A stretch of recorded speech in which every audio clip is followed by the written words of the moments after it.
Jadi raja ASEAN, 3 pemain termahal di ASEAN saat ini dikuasai oleh Timnas Indonesia. Inilah daftar 10 pemain termahal di ASEAN. Timnas Indonesia menempati peringkat teratas dalam daftar tersebut. Gelandang Timnas Indonesia yang bermain untuk SC Heerenveen, Tom Haye, menempati posisi teratas dalam daftar pemain termahal ASEAN. Nilai pasarnya mencapai 51,7 miliar. Pemain Indonesia juga mendominasi posisi kedua dan ketiga, diisi oleh Sandy Walsh dan Jay Ijes. Barulah di bawah mereka ditempati pemain negara ASEAN lainnya. Sementara ada lagi pemain Indonesia yang menempati peringkat ke-7, yakni Jordi Amat. Pelan-pelan level sepak bola Indonesia meningkat dan menjadi kekuatan baru di ASEAN. Kita tetap perlu dong yang namanya lu mau Asia, lu tapi belum pernah menguasai yang ASEAN. Nggak perlu. Kenapa? Kenapa harus perlu?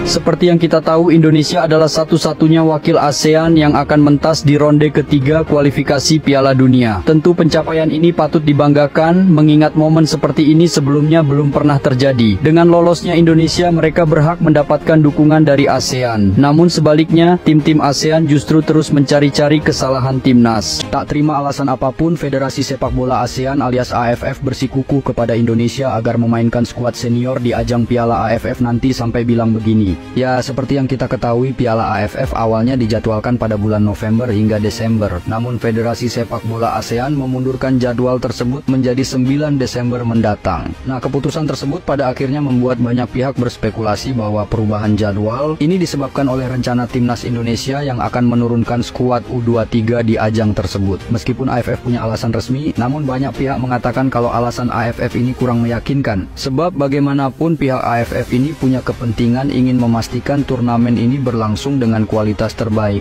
Apalagi timnas Indonesia akhir-akhir ini selalu menjadi sorotan utama setelah lolos ke babak kualifikasi Piala Dunia. Jelas hal tersebut sangat menguntungkan bagi AFF dari sisi finansial. Selain itu, banyak dari negara ASEAN yang juga ingin menguji kemampuan timnas utama Indonesia. Seperti timnas Malaysia yang sangat ingin uji tanding dengan timnas Indonesia. Kemudian timnas Vietnam yang ingin membalas dendam setelah kalah berturut-turut dari timnas Indonesia. Dan yang terakhir adalah timnas Thailand yang juga penasaran dengan kekuatan Indonesia karena banyaknya berita yang mengatakan kalau timnas Indonesia telah melewati level negaranya. Sebab hal itulah mereka sangat berharap sekali kehadiran timnas senior Indonesia ini. Nah, dengan tidak adanya jadwal pada bulan Desember nanti, ada kemungkinan PSSI akan mempertimbangkan kembali untuk menurunkan skuad terbaik pada ajang Piala AFF dan hal tersebut sangat diharapkan oleh AFF. Gimana menurut kalian? Apa kalian setuju timnas senior main di AFF?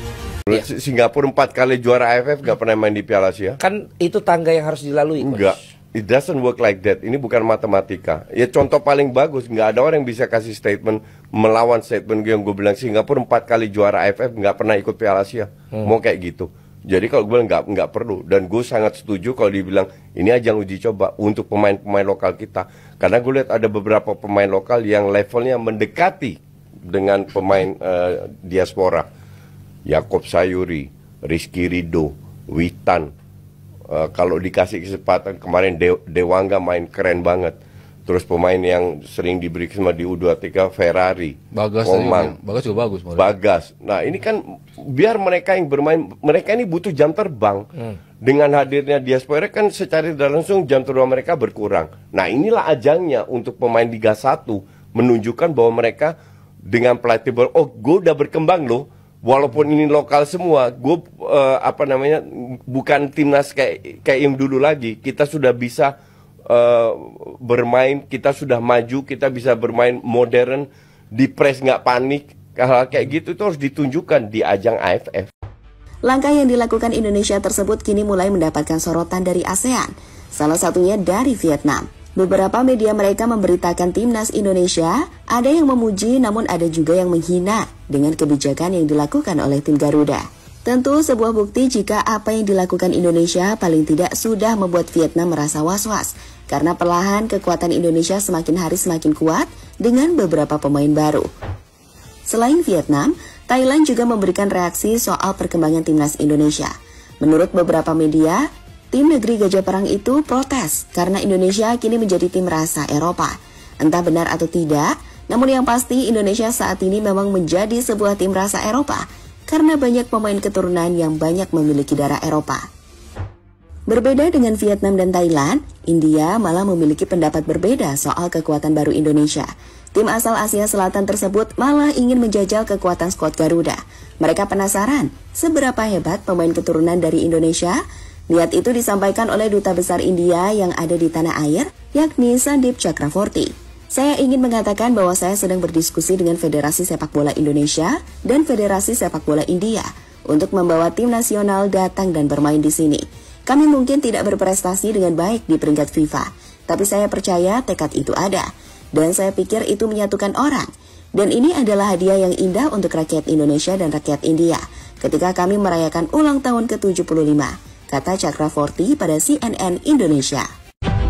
Timnas Indonesia nampaknya benar-benar jadi perhatian dunia saat ini. Bahkan, Belanda pun mulai ketar-ketir melihat kekuatan Timnas Indonesia. Bagaimana tidak, kedatangan pemain-pemain keturunan membuat Timnas Garuda menjelma menjadi kekuatan baru di Asia Tenggara. Tentu saja hal tersebut membuat negara tetangga merasa jealous dengan kesuksesan Indonesia mendatangkan banyak pemain keturunan berkualitas. Sebab, pemain-pemain keturunan yang memperkuat Indonesia ini adalah talenta muda potensial yang telah diseleksi ketat oleh Coach Shin Tae-yong. Maka tak heran perkembangan pesat Timnas Indonesia ini tak luput dari perhatian KNVB, Federasi Sepak Bola Belanda. Kekuatan Garuda yang kian menanjak bak Timnas Belanda Jilid 2 ini telah memicu rasa penasaran mereka. Sekjen KNVB Gijs de Jong menyatakan bahwa Indonesia boleh merekrut pemain keturunan, tapi jangan terlalu banyak. Di balik pernyataannya itu, tersirat rasa penasaran dan kekhawatiran KNVB terhadap kekuatan baru Indonesia. Ketertarikan KNVB semakin terlihat dengan keinginan mereka untuk melakukan uji coba melawan Timnas Indonesia.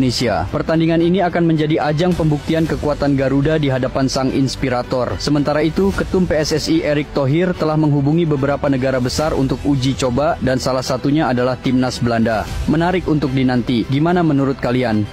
Contoh terbaru adalah media Vietnam yang mempertanyakan asal-usul pemain timnas. Namun hal tersebut langsung mendapatkan balasan dari Jay Itzes. Ya, beberapa waktu yang lalu sebagian besar tim-tim ASEAN mengalami nasib yang sama pada babak kualifikasi Piala Dunia, yaitu tersingkir dengan waktu hampir bersamaan. Vietnam menjadi yang pertama, diikuti oleh Malaysia, dan terakhir Thailand yang harus menerima kegagalan menyakitkan dari Cina karena kalah head-to-head point. Kini, setelah Indonesia memastikan diri lolos, beberapa tim ASEAN lainnya menunjukkan tingkah laku yang menyimpang, di mana mereka nampaknya belum dapat menerima pencapaian yang diraih oleh Timnas Garuda dan berbagai upaya pun dilakukan untuk menjatuhkan Indonesia. Contoh pertama datang dari Vietnam. Tim yang satu ini memang sudah menjadi rival bagi Indonesia. Vietnam nampaknya semakin tidak terima karena dalam pertemuan terakhir mereka selalu kalah dari Indonesia dan akhirnya coba mencari-cari kesalahan dari Timnas Indonesia. Salah satunya adalah dengan mempertanyakan asal-usul pemain Indonesia yang sebagian besar merupakan pemain keturunan. Hal ini terlihat dari unggahan media Vietnam yang menampilkan skuad Timnas Indonesia dengan latar belakang tempat kelahiran pemain. Tindakan Vietnam tersebut secara tidak langsung dibalas oleh Jay Itzes yang menyindir balik Vietnam mengenai kualitas pemain keturunan Indonesia. Meskipun asal-usul mereka dipertanyakan, para pemain ini terbukti mampu membantu Indonesia membungkam Nguyen FC dan mengubur mimpi mereka untuk lolos ke ronde 3 kualifikasi Piala Dunia. Selain Vietnam, Malaysia juga menunjukkan sikap ketidaksenangannya terhadap keberhasilan Indonesia. Netizen Malaysia yang juga merupakan pengamat sepak bola berpendapat bahwa Indonesia beruntung berada dalam grup yang mudah karena bertemu dengan Vietnam dan Filipina yang juga berasal dari ASEAN. Menurut mereka, kemudahan inilah yang membuat Indonesia bisa lolos, berbeda dengan Malaysia yang berada dalam grup yang lebih sulit. Ya, ketidaksenangan dari Vietnam dan Malaysia ini bisa jadi merupakan manifestasi dari rivalitas regional yang sudah lama ada di sepak bola Asia Tenggara. Mungkin juga ada unsur iri hati dalam kritik yang dilontarkan Vietnam dan Malaysia ini. Namun sangat disayangkan bahwa tim-tim ASEAN ini tidak menunjukkan sportivitas dan dukungan terhadap pencapaian Indonesia. Seharusnya keberhasilan satu negara ASEAN di kancah internasional menjadi kebanggaan bersama. Gimana menurut kalian?